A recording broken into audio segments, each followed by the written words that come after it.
Yeni bir videodan herkese merhaba. Bazı kitaplar saklanmış, bazıları da yakılmıştır tarihte. Ama bazı kitaplar var, işte onlar yakılamaz. Çünkü yakıldıklarında çok büyük tehlike arz ederler. Ve bu kitaplar sessizce saklanırlar. Kütüphanelerin en karanlık raflarına kaldırılırlar. Adı anıldığında bile insanlar seslerini alçaltır. Maklü işte bu ikinci gruba ait olan kitaptır. Bugün bu kitabın adı geçtiğinde çoğu insanın zihninde tek bir kelime belirir. Büyü. Ama burada biraz duralım. Çünkü eğer Maklü yalnızca bir büyük kitabı olsaydı onu binlerce yıl boyunca bu kadar ciddiye almazlardı. Soruyu en baştan doğru sormamız gerekiyor. Eğer bu bir büyük kitabı değilse neden tehlikeli kabul edildi? Neden rahatsız ediciydi? Neden hem dini hem hukuki hem de toplumsal düzenin merkezine yerleştirildi? Maklü cadı yakma anlatılarının ait olduğu Orta Çağ Avrupa'sından çok daha eski bir dünyaya aittir. Burada karşımızda panik yok, histeri yok, keyfi suçlama yok. Aksine son derece sistemli, düzenli ve kurallı bir düşünce yapısı var. Bu metinde cadı dediğimiz figür toplumsal bir korkunun değil, kozmik bir dengenin bozulmasının sembolü olarak karşımıza çıkıyor. Ve işte bu noktada yine çok kritik bir yere geliyoruz. Çünkü Maklü'da mesele kötülük yapan biri değildir. Mesele düzenin bozulmasıdır. Bu yüzden Maklü modern anlamda bir büyü metni değil, ritüel hukuk, kozmoloji ve etik arasında kurulmuş bir dünya görüşüdür. Ama bu tür kitapların en büyük problemi şu: yanlış yerde, yanlış şekilde, yanlış niyetle okunduklarında bilgi olmaktan çıkıyorlar. Tehlikeli olurlar. İşte tam da bu yüzden burada çok net bir çizgi çekmemiz gerekiyor. Bu videoda hiçbir ritüel öğretmeyeceğim. Hiçbir uygulama anlatmayacağım. Bu herkes için tehlikeli. Hiçbir nasıl yapılır dili de kullanmayacağım da. Burada yaptığımız tek şey şu olacak: bu metnin nasıl düşündüğünü göstermek. Yani ben size bu metni anlatacağım. Siz bu kitabı bir şekilde bulabilirseniz bu konuyu kendiniz okuyup kendi düşüncenizi kendiniz yaratacaksınız. Ben size nasıl bu kitabın düşündüğünü gösterdiğim gibi bilgileri de sistematik bir şekilde sunacağım. Çünkü akademik olarak bakıldığında Maklü bize şunu anlatır: İnsanlar kötülükle nasıl başa çıkmaya çalıştı? Korkuyu nasıl yönetti? Görünmeyenle ilişkiyi hangi mantıkla kurdu? Bu büyü tarihi değil sadece. Aynı zamanda dinler tarihi, hukuk tarihi, zihniyet tarihi ve insanın karanlıkla yüzleşme biçiminin tarihidir. Ve evet, bu yüzden rahatsız edicidir. Çünkü Maklü insana şunu hatırlatır: kötülük dışarıdan gelmez. Denge bozulduğunda ortaya çıkar. Ben Yunus Angıner. Bugün Maklü hakkında konuşacağız. Maklü'yü anlamak için önce şunu kabul etmemiz gerekiyor: bu metin karanlık bir sapkınlık dünyasında yazılmadı. Aksine son derece düzenli, hukuku olan, kurumları olan, uzmanları olan bir dünyada ortaya çıktı. Burası geç antik Mezopotamya, yani Babil ve geç Asur mirasının hala canlı olduğu ama artık Pers, Helenistik ve yerel geleneklerin iç içe geçtiği bir dönem. Ve bu dünyada büyü, din ve hukuk birbirinden ayrılmış alanlar değildi. Bugün biz bunları ayrı ayrı düşünmeye alışığız. Ama Maklun'un yazıldığı dünyada bu ayrım yoktur. Bir hastalık yaşandığında, bir felaket geldiğinde, bir evde sürekli ölüm, kaza ya da talihsizlik tekrar ettiğinde sorulan soru şu ya da şuydu: bu neden oldu? Ve cevap neredeyse hiçbir zaman rastlantı değildi. Burada devreye giren figür Asipu'dur. Yani büyücü değil, ritüel uzmanı, teşhis koyan kişi, aynı zamanda bir tür kozmik hukuk uygulayıcısı. Abish'in özellikle altını çizdiği noktada budur kendi eserlerinde. Maklü metinleri rastgele yazılmış dualar değildir. Bunlar standartlaştırılmış, tekrar eden, belirli kalıplarla ilerleyen metinlerdir. Yani bu dünyada büyü keyfi değildir, kişisel değildir, kontrolsüz değildir. Tam tersine kurumsallaştırılmıştır büyü anlayışı. Burada çok şaşırtıcı bir noktaya geliyoruz. Maklüde cadı dediğimiz figür ne sokakta yakalanan bir kadın ne de toplumdan dışlanmış bir ötekidir. Metinlerde geçen terimler çok nettir. Kasaptu, kadın cadı; kasapu ya da kaşapu, erkek cadı. Ama buraya dikkat edelim. Bu kelimeler bir kişiyi işaret etmiyor. Bir eylem biçimini işaret ediyor. Yani cadı bir insan tipi değil, bir kozmik ihlal rolüdür. İşte bu yüzden makluda suçlama yoktur. İsim yoktur, tanık yoktur. Bu modern anlamda bir cadı avı değil. Bu düzen onarım sürecidir. Burada hukuk devreye giriyor.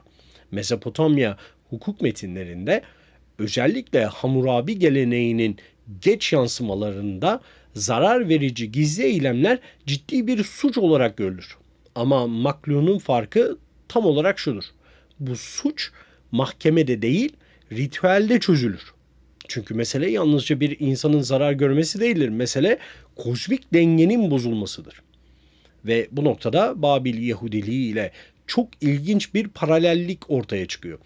Talmudik literatürde de özellikle kişuf kavramında büyü bir hayal değil, gerçek etkisi olan bir eylem olarak kabul edilir.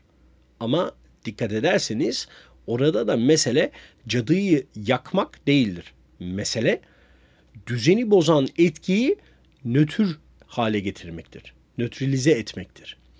Aynı mantığı Greco-Romen dünyada da görüyoruz. Yunan Defixio tabletlerinde Roma'nın Maleficium anlayışında büyü bir yanlış inanç değil, hukuki bir problemdir. Maklü işte tam bu dünyanın içindedir. Ne tamamen Mezopotamya'ya kapalıdır ne de izole bir gelenektir. Abış'ın burada yaptığı en önemli şey şudur: Maklü'yü bir büyü kitabı olarak değil, bir zihniyet belgesi olarak okur. Ve bu zihniyet bize tam olarak şunu söyler: İnsanlar görünmeyen tehditleri ciddiye alıyordu ama bunu panikle değil, sistemle yapıyordu. Cadı toplumun günah keçisi değildir. Cadı düzenin bozulduğunun işaretidir. Bu yüzden Maklun'un dünyasında din konuşur, hukuk konuşur, ritüel konuşur ama hepsi aynı dili kullanır. Ve tam da bu yüzden bugünden baktığımızda Maklü bize çok tuhaf gelir. Ama kendi çağında son derece mantıklı ve tutarlıdır. Maklü'yü gerçekten rahatsız edici yapan şey ise içeriği değil, tam olarak yapısı. Çünkü bu metin dağınık değildir. Şiirsel hiç değildir. Spontane değildir. Tam tersine maklü mühendislik gibi kurulmuş bir metindir. The Witchcraft Series Maklu üzerine çalışan Abış'ın özellikle vurguladığı noktada aslında şu: Maklu bir derleme değil, tasarlanmış bir dizidir. Maklu yaklaşık 8 ana tabletten oluşuyor. 8 ana tablet. Ama bunlar bağımsız tabletler değil. Her tablet öncekiyle bağlantılı. Sonrakini hazırlıyor. Geriye dönüşe izin vermiyor. Yani lineer bir akış var. Bu Mezopotamya metinleri için olağanüstü derecede nadir bir durumdur. Çoğu büyü metni modülerdir. İstediğini alır, istediğini çıkarırsın. Maklüde bu yok. Bir tablet atlandığında sistem bozuluyor. Her şey sıralı. Bu bile bize tek başına şunu söylüyor: bu bir okuma metni değil. İşleyen bir yapı. Geceler boyunca ilerleyen ritüel dizileri var. Benzerlikler elbette karşımıza çıkacak. Sonuçta belli sürelerle tekrar eden veya belli günlerde yapılması gereken bazı dualar gibi düşünün bunu. Maklû tek bir anda yapılmıyor. Bir gecede başlar ama gece boyunca evrilir. Metinde geçen zaman ifadeleri çok nettir. Güneş battığında der. Gece yarısında der. Şafak yaklaşırken der. Bu sembolik bir dil değildir, zamansal bir mimaridir. Gece burada bir metafor değil, aktif bir unsurdur. Mezopotamya kozmolojisinde gece sınırların inceldiği zaman, tanrılarla insanlar arasındaki mesafenin daraldığı an, tehditlerin görünür olduğu eşik yani maklü, ritüel kozmik zamanla senkronize eder. Bu noktada izleyici olarak sizin şunu fark etmeniz gerekiyor.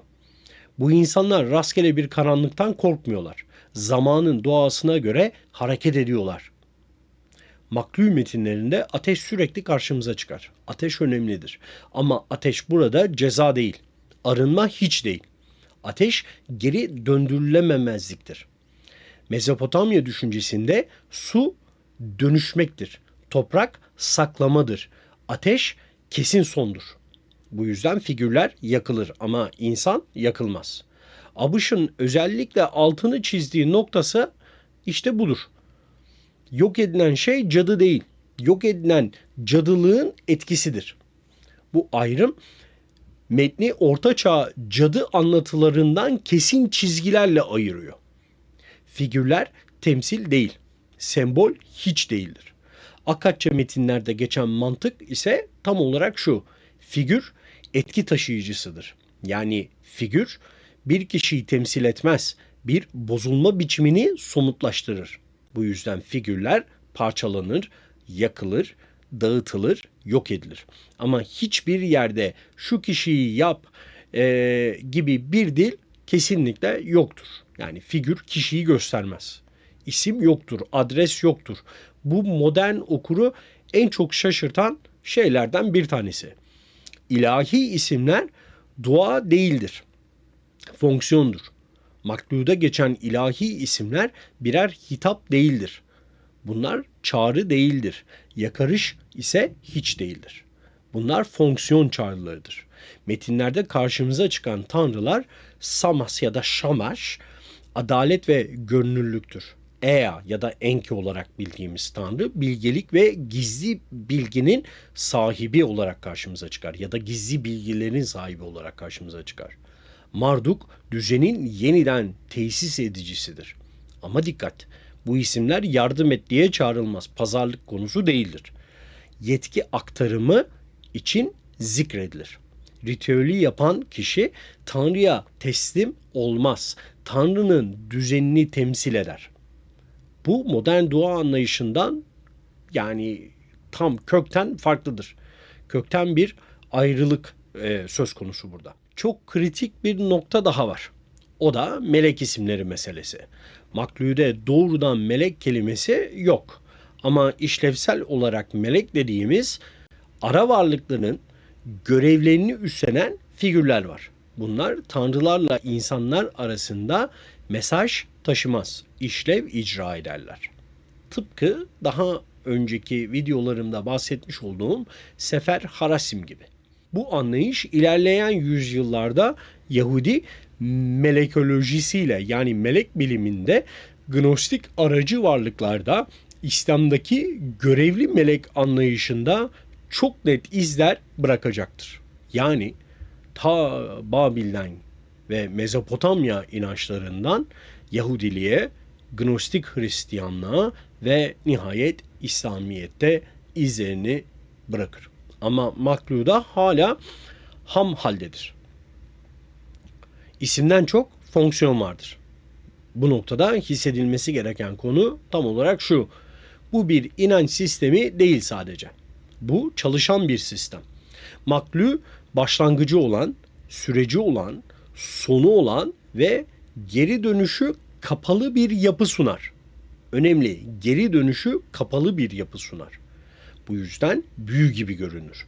Ama aslında bir teknoloji gibi çalışır. Ve tam da bu yüzden çok tehlikelidir. Çünkü teknoloji yanlış elde, yanlış niyetle, yanlış bağlamda her zaman çok tehlikelidir.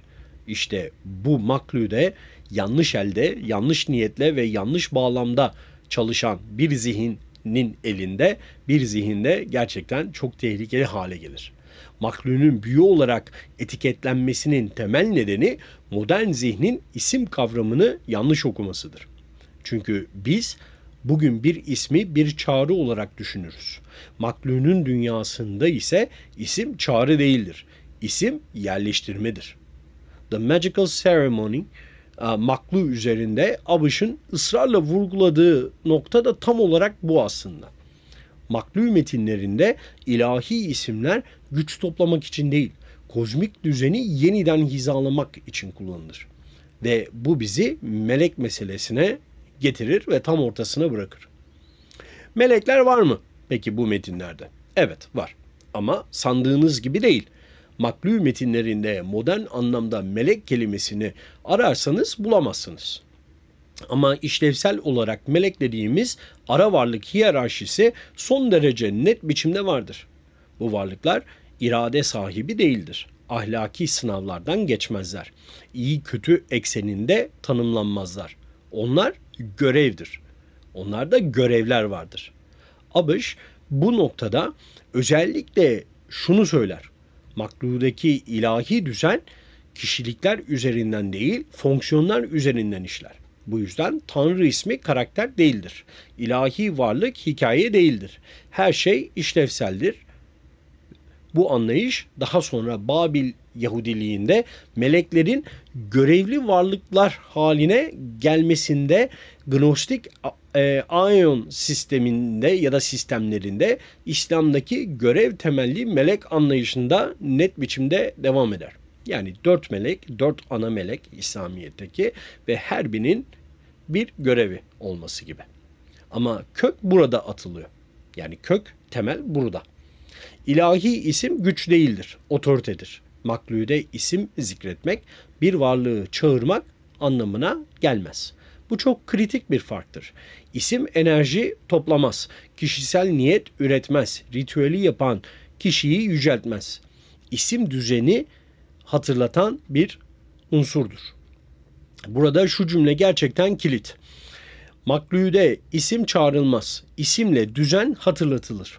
Örnek olarak bakacak olursak eğer Şamaş adı geçtiğinde adalet istenmez, görünürlük istenir ya da tesis edilir. Ea ya da Enki adı anıldığında bilgi talep edilmez, gizli olan açığa çıkarılır. Marduk zikredildiğinde yardım dilenmez. Kozmik hiyerarşi yeniden kurulur. Kartlar yeniden dağıtılır. Yani isim bir yetki referansıdır. Bu modern büyü anlayışını tamamen bozan bir noktadır. Astrolojik katmanlar vardır. Gökyüzü dekor değildir. Maklûnun arka planında çok güçlü bir astrolojik dünya görüşü vardır. Ama bu burç yorumu değildir. Bunu lütfen karıştırmayalım. O başka bir konu. Bu zaman mekan düzenlemesidir.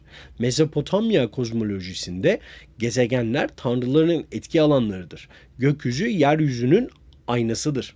Zaman nötr değildir. Bu yüzden ritüelin gece yapılması, ay döngülerine bağlanması, şafak vurgusu rastlantı değildir. Maklû kozmik düzeni sadece sözle değil, zamanın kendisiyle hizalar. Bu noktada ritüel mekanı seçer, zamanı seçer, sözü seçer. Üçü birlikte çalışır bunların. Zaman, mekan, söz üçgeni çok önemlidir. Abish'in metin analizlerinde çok net görülen bir yapı var. Zaman, gece eşik zaman, mekan arınmış, sınırlandırılmış alan, söz serbest doğa değil, sabit formül.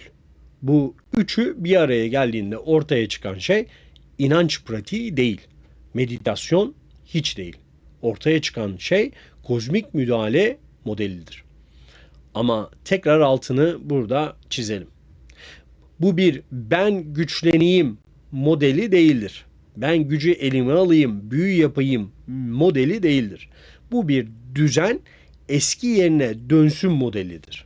Burası gerçekten önemlidir. Neden bu kadar rahatsız edicidir? Çünkü maklû bize şunu söylüyor. Evren ahlaki tepkilerle değil, düzen bozulmalarıyla çalışır. İlahi isimler sevgi diliyle değil, otorite diliyle işler. İnsan bu düzende pasif bir kul değil, geçici bir temsilcidir. Bu düşünce ne modern dine uyar, inançlara, ne modern bilime uyar, ne de modern ahlak anlayışına uyar. İşte bu yüzden maklü yalnızca eski değil, zamansız biçimde rahatsız edicidir. Ve tam bu noktada işte sizlerin şunu fark etmesini çok istiyorum. Bu metin büyü anlatmıyor. Bu metin evrenin nasıl işlediğine dair bir model öneriyor ve bunun tamiratı için belli karşı büyüler sunuyor. Büyü mü yoksa dua mı? Konusu ise yine önemli noktalardan bir tanesidir. Maklü söz konusu olduğunda en çok yapılan hata şudur. Bu metni ya kara büyü diye damgalamak ya da onu masum bir dua metni gibi yumuşatmak. Her ikisi de değil. Oysa Abish'in özellikle altını çizdiği şey maklunun iki kategoriye de tam olarak girmediğidir. Bakın bir daha söylüyorum. Tam olarak girmediğidir. Bu metin ne modern anlamda büyüdür ne de bildiğimiz anlamda bir duadır ya da dua çeşididir. Ve bu ayrımı netleştirmek bu videonun etik güvenlik kilididir. Metnin dili ise ne büyü dilidir ne de dua dilidir. İkisine de oturmaz. Önce metnin diline biraz bakalım. Maklü tabletlerinde kullanılan akatça formüller vardır. Serbest değildir, kişisel değildir, doğaçlama hiç değildir. Bunlar sabitlenmiş sözlerdir. Modern duada niyet esastır. Kişi içinden geldiği gibi konuşur. Makluda ise tam tersi vardır. Söz sabittir, tekrarlanabilir, kişiden bağımsızdır. Abish burada çok net bir ayrım yapar. Makluda söz duygunun ifadesi değil, işlevin taşıyıcısıdır. Bu yüzden metin ben istiyorum demez. Ben diliyorum demez. Beni koru gibi öznel talepler içermez. Bu bile tek başına modern dua kategorisini dışarıda bırakır. Niyet meselesi, kişisel irade nerede peki? Şimdi çok kritik bir noktaya geliyoruz. Niyet. Modern büyü anlayışında niyet merkezi bir kavramdır. Ne niyetle yaptın sorusu her şeydir. Makluda ise niyet neredeyse görünmezdir. Çünkü burada niyet ritüeli yapan kişiye ait değildir. Metnin içine gömülüdür. Yani niyet ben ne istiyorum sorusuyla değil, düzen ne gerektiriyor sorusuyla tanımlanır. Maklü bireyin arzularını merkeze almaz. Bireyi kozmik düzenin alt birimi olarak konumlandırır. Bu yüzden bu metin ego büyüsü değildir. Kişisel çıkar büyüsü hiç değildir. Şimdi gelelim etik sınırların en net çizildiği yere. Makluda hedeflenen kişi yoktur. İsim verilmez, adres gösterilmez. Bu çok bilinçli bir tercihtir. Metinlerde geçen kassaptu ve kassapu terimleri bir fail ismi değildir. Bir rol tanımıdır. Yani suçlanan kişi değil, bozucu eylemdir.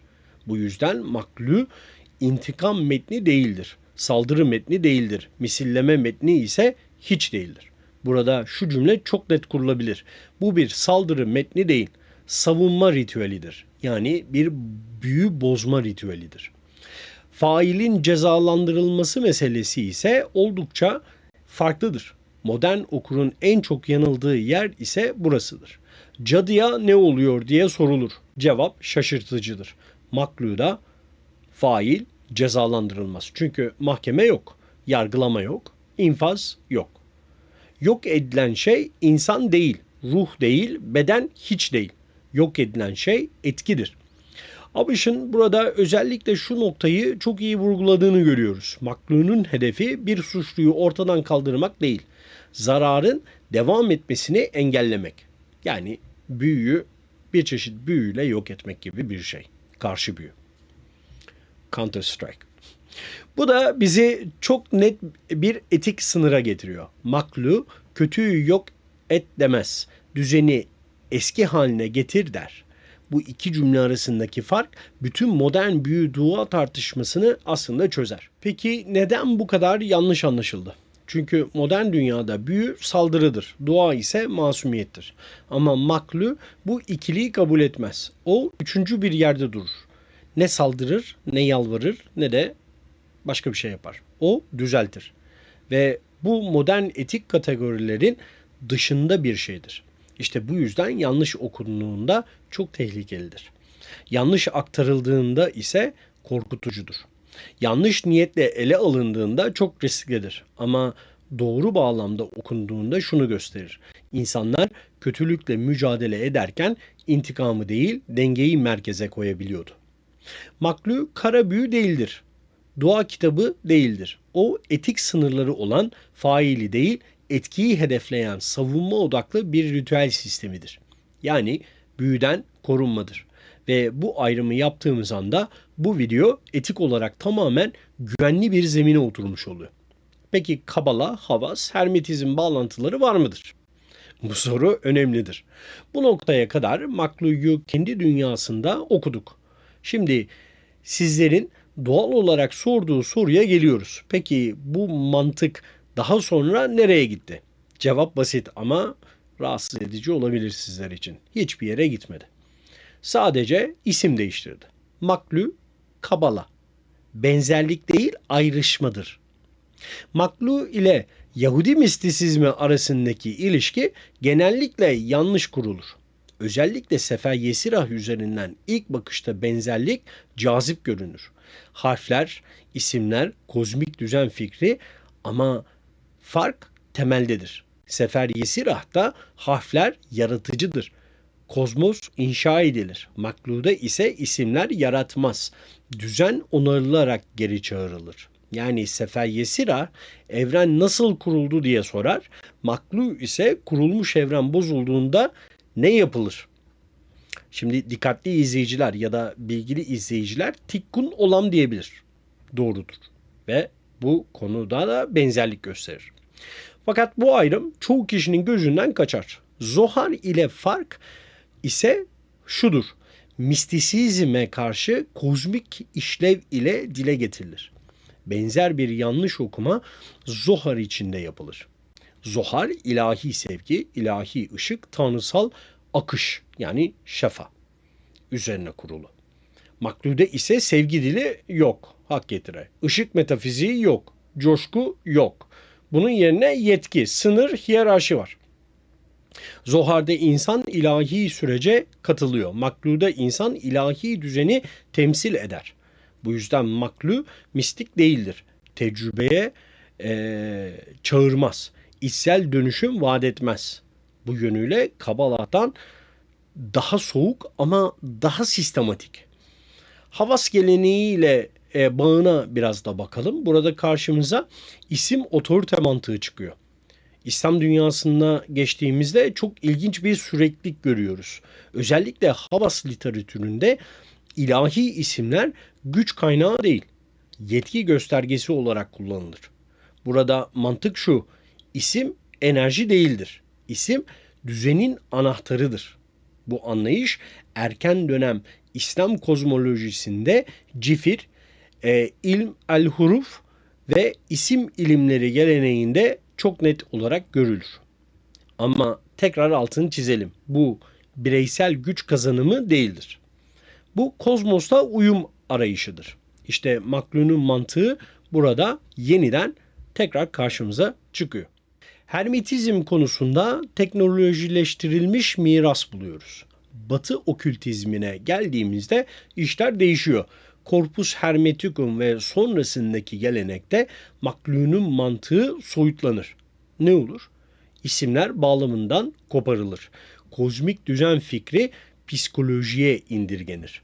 Ritüel bireysel güç arayışına dönüşür. Özellikle Rönesans sonrası okültizmle Maklu'nun düzen onarımı fikri kişisel irade ile yer değiştirir. Bu çok kritik bir kırılmadır. Çünkü burada Maklu'nun etik freni kaybolur. En eski arketip buradadır. Maklü. Kabala değildir. Havas değildir. Hermetizm değildir. Ama hepsinin en eski arketipidir. İlk kez burada isim otoritedir. Ritüel sistemdir. İnsan geçici temsilcidir. Bu mantığı bu kadar net olarak korunmuştur. Sonraki gelenekler bunu mistikleştirir. Bunu kişiselleştirir ve bunu psikolojileştirir. Ama çekirdek hep aynıdır. Neden bu bölüm rahatsız edicidir? Çünkü şu soruyu zorla sordurur insana. Biz ilerledik mi yoksa sadece eski bir sistemi yeni kelimelerle mi süsledik? Maklunun farkı şu, o hiçbir şeyi romantize etmez. Bu yüzden modern okültizmden çok daha serttir. Modern mistisizmden çok daha soğuktur. Ama tarihsel olarak daha dürüsttür. Ve tam da bu yüzden bugün hala rahatsız edicidir. Ben Yunus Hangıner. Bugün Maklu hakkında konuştuk ve bu basit bir büyü metni değil. Maklu, Mezopotamya insanının korkuyla, bilinmeyenle ve kötülükle yüzleşme biçimidir. Asur ve Babil dünyasında bu metinler yakarak yok etmeyi değil, anlamayı, teşhis etmeyi ve dengeyi yeniden kurmayı amaçlar. Bu ritüellerde figürler yakılırken aslında bir kişi değil, niyet hedef alınır. Büyü geri gönderilirken intikam değil, kozmik düzenin iadesi söz konusudur. Ve bütün bu gece boyunca okunan dualar, söylenen ilahiler, yapılan sembolik hareketler bize şunu söyler Maklû'de. İnsan kötülükle savaşırken bile onu tanımak zorundadır. Yaptığım tek şey çok eski bir metnin nasıl düşündüğünü göstermekti sizlere bu videoda. Eğer bugün hala bu metinler bizi rahatsız ediyorsa belki de sebebi şudur. Onlar insanın karanlıkla kurduğu ilişkiyi bizden daha dürüst anlatıyorlar. Bir sonraki videoda tekrar görüşmek üzere efendim. Hoşça kalın.